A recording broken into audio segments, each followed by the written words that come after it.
दोस्तों जय श्री राम, जय श्री बालाजी महाराज। दोस्तों कैसे हो आप सब। आशा करते हैं कि आप सब जो हैं सुरक्षित हैं, स्वस्थ हैं और बाबा की असीम कृपा सब पर बनी हुई है। तो दोस्तों जैसा कि आप सबको पता है कि हमारा फ़ोन जो है रेगुलर बजता रहता है, तो इस बात को आप गौर ना करें। और जो है दोस्तों आज जो है मैं आपके लिए बहुत ही इम्पोर्टेंट वीडियो लेके आई हूँ। वो वीडियो जो है दोस्तों आप सबके हित के लिए है और जो है सब लोगों को बहुत ही ज्ञानवर्धक वीडियो ये होने वाली है। क्योंकि दोस्तों कई बार हम अनजाने में कुछ ऐसी गलतियां कर देते हैं जो हमें नहीं करनी चाहिए या फिर हमारे आने वाली पीढ़ी को या बच्चों को नहीं करनी चाहिए। तो आज मैं दोस्तों बात कर रही हूँ कि अगर आप भी जो है मांस जो होता है, मीट जो होता है उसका सेवन करते हैं या फिर आप जो है अनजाने में खा चुके हैं या खा रहे हैं, तो उससे क्या दोष लगता है विस्तार से गुरुजी आपको बताएंगे कि क्या क्या जो है कमियां होती हैं, किस तरह से जो है हमें नहीं खाना चाहिए, क्यों नहीं खाना चाहिए। बहुत सारी जानकारी आपको इस वीडियो में मिलने वाली है। तो दोस्तों अंत तक बने रहें। अगर वीडियो अच्छी लगती है तो लाइक एक ज़रूर करें और साथ में जो है दोस्तों कमेंट करें, चैनल को सब्सक्राइब करें, शेयर करें, बेल आइकन है उसको प्रेस करें ताकि आने वाली हर एक वीडियो की नोटिफिकेशन सबसे पहले आप तक पहुंच जाए। तो चलिए दोस्तों शुरू करते हैं आज की वीडियो। जय श्री राम। जय श्री राम, जय श्री बालाजी महाराज। मेहंदीपुर की पवित्र शक्तियाँ आपका कल्याण करें, आपके परिवार को सुरक्षित रखें। अगर तीसरी लहर आ रही है तो उससे पहले बाबा आप सबके परिवार की प्रोटेक्शन बना दें, व्यापार की भी, धन धान्य से भरपूर करें। ऐसी कामना अपने इष्ट देव श्री बालाजी महाराज से आपके परिवार के लिए करते हैं। आपका बहुत अच्छा ये टॉपिक है कि मांस खाना कि जैसे कि पेशी में जो जिन लोगों ने मान लो कार्रवाई करते हैं कि वो 11 दिन का परहेज करते हैं और उसके बाद अगर इस प्रकार का मांस का भी सेवन करते हैं और वो मेहंदीपुर जा रहे हैं और मांस का सेवन करते हैं तो क्या होता है मांस खाने से, आज मैं आपको बताऊंगा किस प्रकार के अपराध होते हैं। और जन्मों जन्मों तक के भी ये अपराध हमारे पूर्ण नहीं होते, कहीं ना कहीं वो हाँ मान लो कम नहीं होते, जन्म जन्म तब जाते हैं। लेकिन अपराध जो है हमने अनजान में किए हों चाहे अज्ञानतावश किए हों, अपराध तो अपराध है। देखिए अगर आप किसी का मांस खा रहे हो, पहले तो आप ये देखिए जिसको कहते हैं चिकन खा रहे हो, तो वो चिकन किसको कहते हैं, चिता, मान लो भुनी हुई चिता।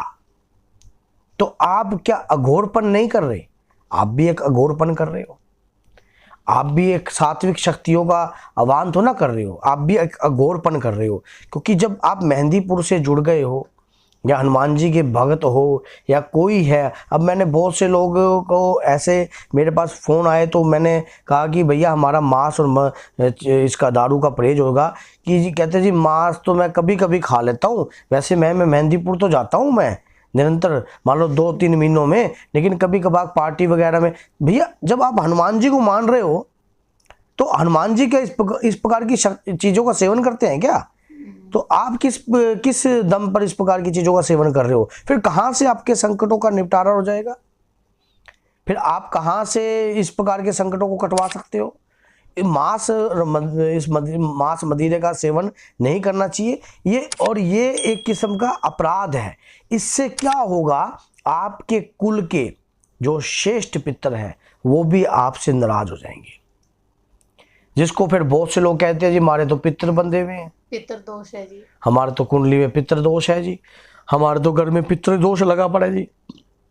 भैया अगर इस प्रकार का कार्य करते हैं कहीं ना कहीं तो इस प्रकार की सुविधा, इस प्रकार की बीमारियां उत्पन्न होती हैं, दोष उत्पन्न होते हैं और इस प्रकार के विकार उत्पन्न होते हैं। गलत विकार का सेवन करोगे तो गलत विचार उत्पन्न होंगे आपके अंदर, अगर आप इस प्रकार का सेवन कर रहे हो। ये इसके ऊपर मैं आपको एक छोटी सी कथा के ऊपर लेकर चलता हूँ। एक बार आपको पता है महाभारत आपने देखी होगी, महाभारत में धृतराष्ट्र थे। धृतराष्ट्र अंधे थे, उनको आंखों से दिखाई नहीं देता था। तो जब कौरव पूरे के पूरे 100 कौरव समाप्त हो गए तब भगवान श्री कृष्ण के पास धृतराष्ट्र गए।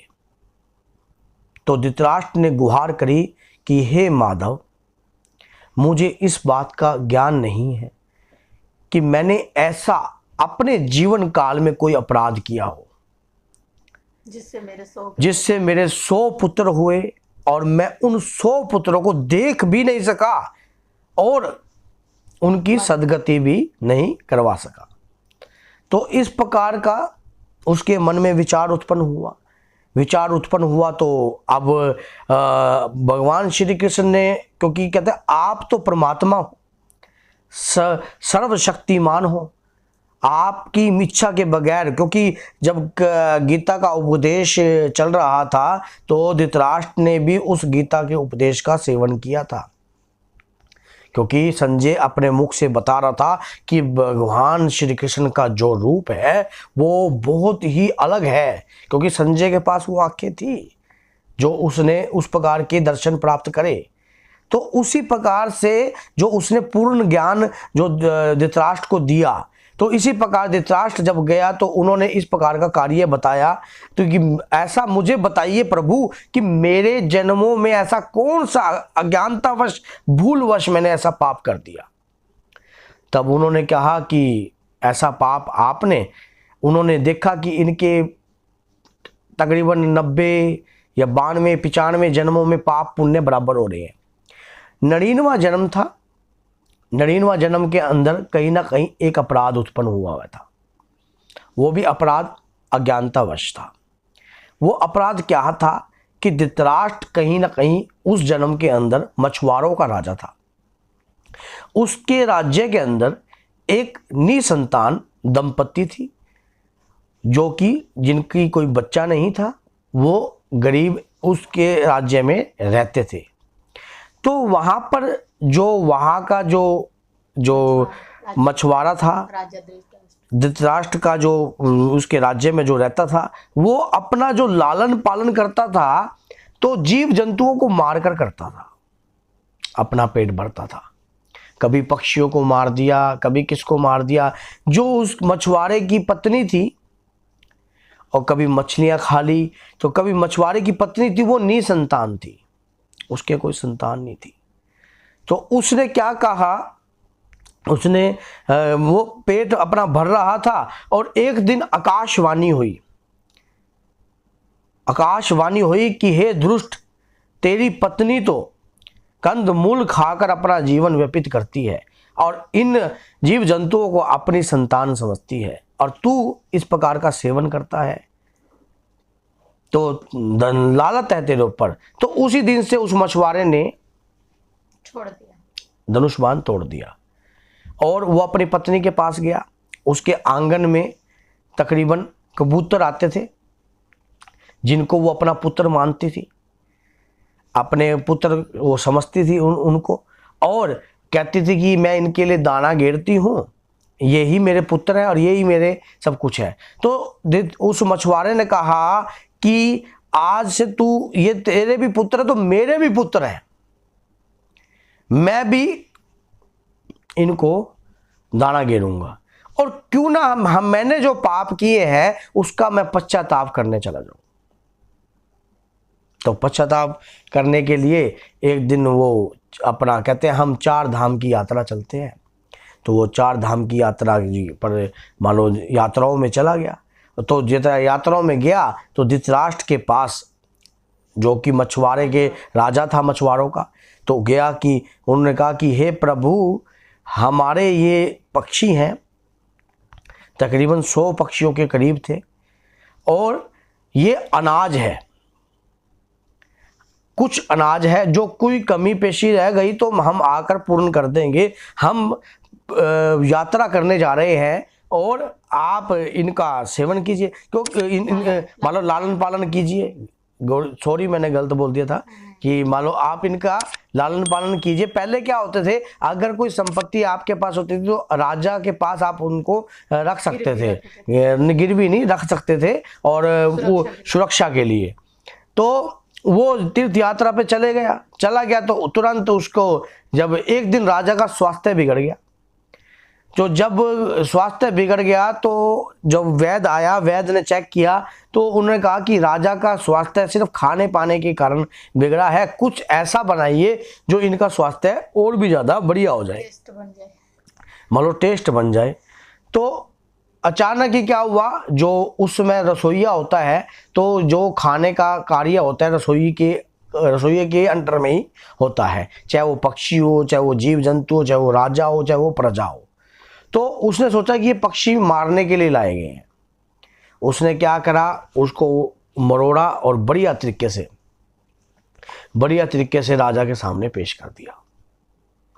राजा के सामने जब वो पक्षी पेश किए गए तो ऐसे करते करते राजा ने अपनी माला उतारी और कहा कि मुझे रोज ऐसा ही स्वादिष्ट भोजन दिया जाए।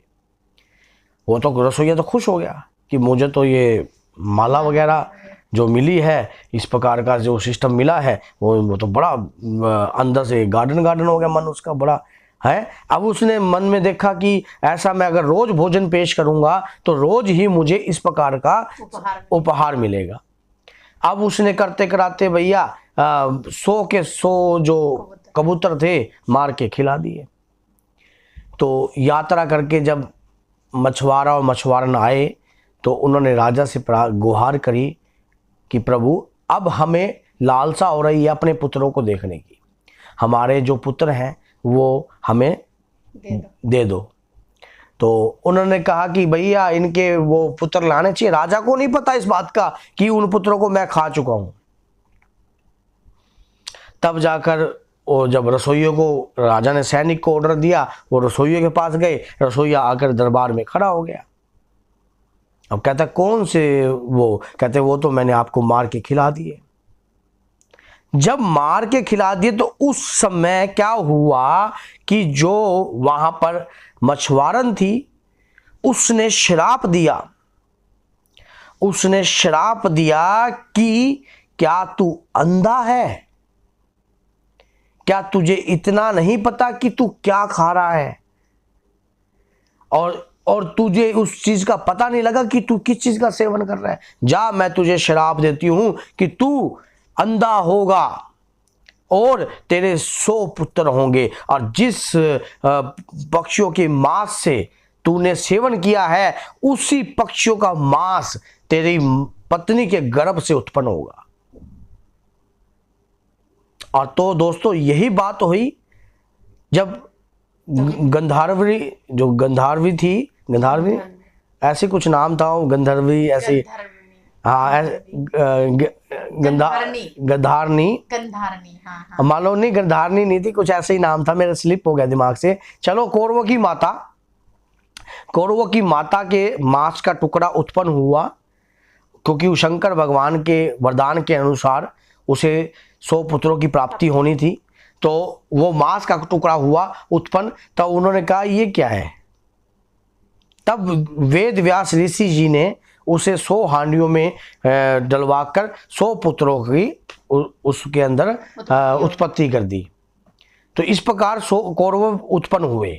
तो इसी प्रकार देखिए, अज्ञानतावश आप इस कथा से आपको क्या शिक्षा मिलती है। अगर कहीं ना कहीं हम किसी जीव का सेवन कर रहे हैं, क्या पता वो किसकी माँ है, किसका बच्चा है, क्या पता उस बकरे ने कटते वक्त या उस मुर्गे ने कटते वक्त प्रभु का नाम सिमरन किया हो, कि क्या पता कि क्या उत्पन्न हुआ। अब जैसे कोरोना काल जैसी बीमारी उत्पन्न हो रही है, ये मांस के सेवन जो जिन्होंने किए, कितनी बेदर्दी से किसी जीव की हत्या की जाती है।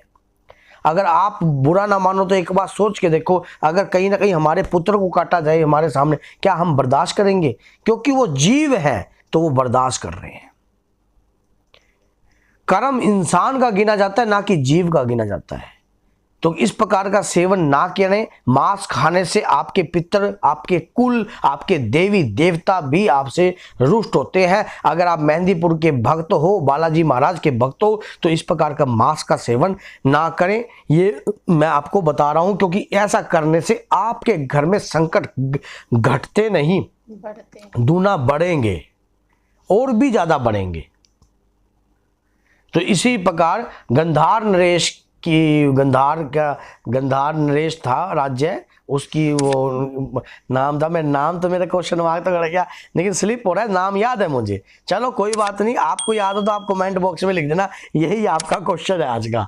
तो दोस्तों, जय श्री राम, जय श्री बालाजी महाराज। मेहंदीपुर की पवित्र शक्तियां आपका कल्याण करें। जय श्री राम।